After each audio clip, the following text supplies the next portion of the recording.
Code, ये शब्द सुनते ही दिमाग में कितनी कॉम्प्लिकेटेड चीजें आने लगती हैं, है ना? पर क्या हो अगर मैं कहूं कि ये सब कुछ बहुत ही सिंपल, बहुत ही बेसिक आइडियाज पर टिका है। तो आज हम पाइथन को बिल्कुल स्क्रैच से समझने वाले हैं, ये देखने के लिए कि कोड असल में काम कैसे करता है। तो चलिए शुरू करते हैं। तो सबसे पहला और सबसे बड़ा सवाल तो यही आता है, हम इस मशीन को यानी कंप्यूटर को अपनी बात समझाएं कैसे? उसे कैसे बताएं कि करना क्या है? ये तो कुछ ऐसा है जैसे किसी से ऐसी भाषा में बात करना जो उसे समझ ही नहीं आती, और बस यहीं पर प्रोग्रामिंग की एंट्री होती है। ये कंप्यूटर से बात करने का, उसे इंस्ट्रक्शंस देने का एक तरीका है। अच्छा, तो प्रोग्राम क्या है? इसे ना कंप्यूटर के लिए बनाई गई एक super detailed to do list की तरह समझिए। इसमें कुछ भी फैंसी नहीं है, बस एक के बाद एक लिखे हुए इंस्ट्रक्शंस हैं जो कंप्यूटर को बताते हैं कि देखो, तुम्हें ये काम करना है, इस तरह से करना है। और मजे की बात पता है क्या है? दुनिया की कोई भी प्रोग्रामिंग लैंग्वेज उठा लीजिए, वो सब की सब सिर्फ इन 5 बेसिक कामों पर ही बनी है। डेटा लेना, जिसे हम इनपुट कहते हैं, डेटा दिखाना यानी आउटपुट, थोड़ी बहुत मैथ्स यानी हिसाब किताब, फिर कुछ शर्तों के आधार पर फैसला लेना, और आखिर में किसी काम को बार बार दोहराना। बस सच में पूरी प्रोग्रामिंग का सार इन्हीं 5 चीजों में है। ओके, तो थ्योरी तो बहुत हो गई, अब असली चीजों पर आते हैं, प्रैक्टिकल में उतरते हैं। देखिए, कोई भी प्रोग्राम बनाने के लिए हमें कुछ रॉ मटेरियल मतलब कच्ची सामग्री चाहिए होती है। तो चलिए देखते हैं कि ये सामग्री आखिर है क्या। प्रोग्राम की सबसे छोटी, सबसे बुनियादी चीज होती है वैल्यू। ये कुछ भी हो सकती है, कोई नंबर जैसे 2 या फिर कोई टेक्स्ट जैसे हेलो। और पता है, जैसे एक साइंटिस्ट के लिए अलग अलग तरह के मटेरियल होते हैं, सॉलिड, लिक्विड, गैस, वैसे ही प्रोग्रामिंग में भी वैल्यूज के अलग अलग टाइप होते हैं। जैसे पूरी संख्या 2, इसे हम कहते हैं इंटीजर। दशमलव वाली संख्या जैसे 42.0, ये हो गया फ्लोटिंग पॉइंट नंबर या फ्लोट। और जो टेक्स्ट होता है जैसे हेलो वर्ल्ड, उसे हम स्ट्रिंग कहते हैं। ठीक है, ये वैल्यूज तो हैं हमारे पास, पर सवाल ये है कि प्रोग्राम इन सबको याद कैसे रखेगा? मतलब बाद में इस्तेमाल करने के लिए इन्हें कहीं तो रखना पड़ेगा ना। तो इसका जवाब है वेरिएबल्स, और ये कॉन्सेप्ट बहुत ही मजेदार है। तो वेरिएबल क्या है?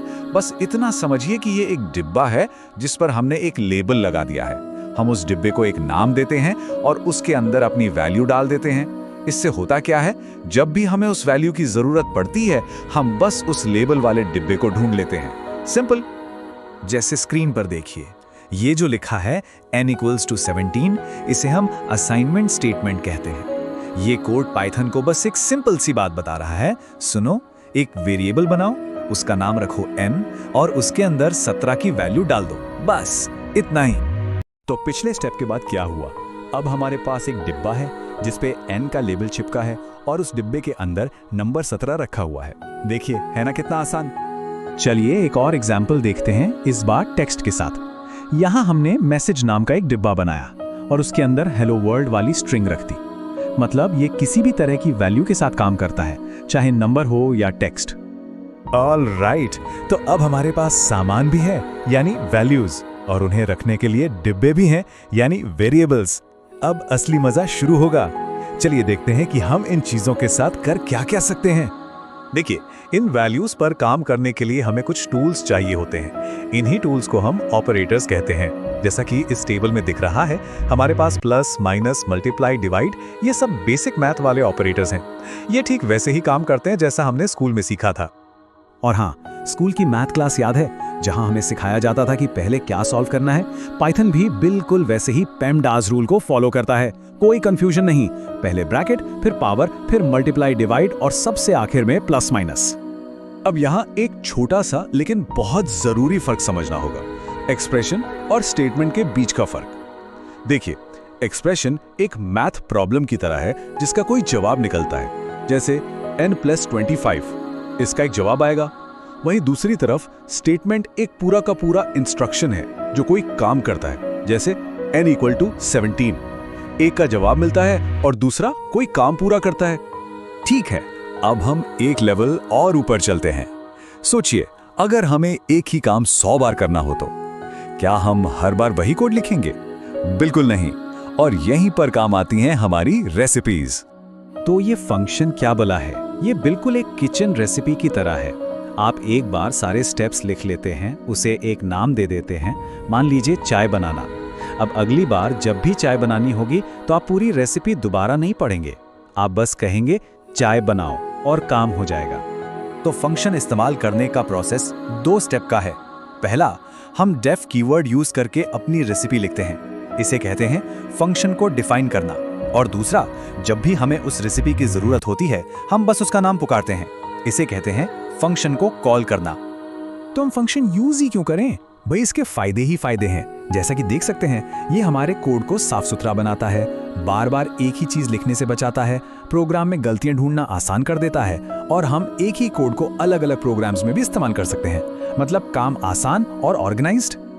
अब हम आते हैं अपने सफर के आखिरी और शायद सबसे जरूरी हिस्से पर। अब तक हमारा प्रोग्राम बस इंस्ट्रक्शन फॉलो कर रहा था, अब हम उसे स्मार्ट बनाएंगे। उसे सिखाएंगे कि अलग अलग सिचुएशन में सही फैसला कैसे लेना है। इसे कहते हैं कंडीशनल एग्जीक्यूशन। ये प्रोग्राम को सोचने, समझने और फैसला लेने की ताकत देता है।